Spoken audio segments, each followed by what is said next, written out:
ताज्या बातम्यांसाठी ABP माझाला subscribe करा आणि बेल आयकॉन प्रेस करा। पावसामुळे पुण्यातल्या बाजारपेठेचं कसं नुकसान झालंय याचा आढावा घेतलाय मानसी देशपांडे यांनी।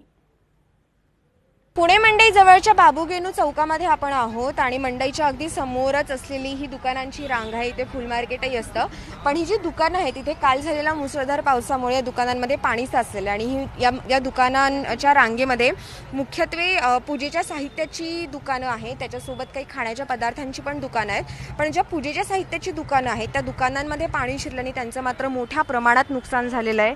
कारण कापसाच्या वाती असतील, हळद कुंकू अशासारखा पूजेचं जे साहित्य असेल त्याला पाणी लागलं की ते उपयोगाचं राहत नाही।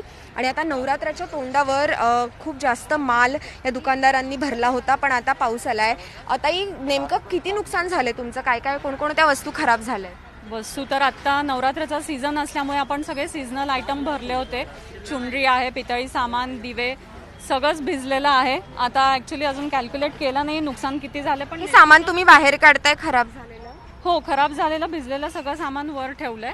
आता हळूहळू जसं ते पॉसिबल होईल तसं त्याचं एक एक वाळवून जे होण्यासारखं आहे ते ठीक आहे, बाकी सगळं तर टाकून द्यावं लागेल। हे दिसतंय आपल्याला, ही अगदी थप्पी आहे जे सामान ओलं झालं आणि त्याच्यामुळे त्यांना टाकून द्यावं लागतंय। त्या सामानांची थप्पी आपल्याला इथे दिसते आणि या दुकानांच्या समोर गुडघाभर पाणी आहे, दुकानाच्या आतमध्ये अजूनही पाणी आहे। पाणी बाहेर काढण्यामध्ये काय अडचण येतात ते तुम्हाला? आता लाईट नाहीये रात्रीपासून, त्यामुळे पंप लावता येत नाहीये। सगळ्यात मोठी अडचण ती आहे, त्यामुळे पाणी बाहेर निघत नाही, आम्ही काहीच करू शकत नाहीये तोपर्यंत। ते हे आजोबा आपल्याला दिसतात ते काम करतात आहे, त्यांचा फ्रीजचं कनेक्शन असेल, बाकीच्या ज्या लवकर खराब होणाऱ्या वस्तू असतात त्याही त्यांनी बाहेर त्यांना काढून ठेवाव्या लागलेल्या आहेत। त्याच्यामुळे हे पाऊस इतक्या जोरात पाऊस आल्यामुळे आणि खूप मोठ्या प्रमाणावर पाणी साचल्यामुळे या सगळ्याच दुकानदारांसाठी अशी परिस्थिती थोडी अनपेक्षित होती। जरी इथे पाणी साचत असलं तरीही इतक्या मोठ्या प्रमाणावर आणि एवढ्या कमी कालावधीमध्ये हे सगळं पाणी एवढं साचेल अशी त्यांनी कल्पना केली नव्हती आणि आता मात्र